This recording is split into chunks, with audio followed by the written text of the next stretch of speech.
How to fix the multiple accounts feature is not showing into your WhatsApp. Hey guys, in this quick tutorial I'm going to show you that how you can fix this.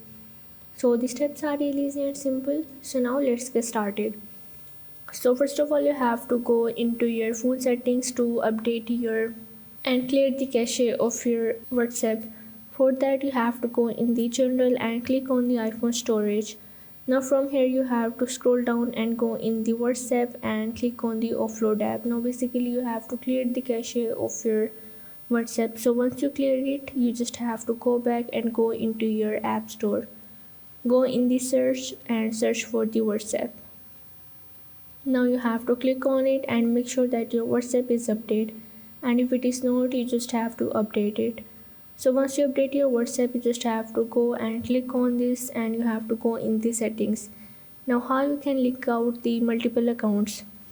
For that you just have to go in the settings and here you have to go into your test account.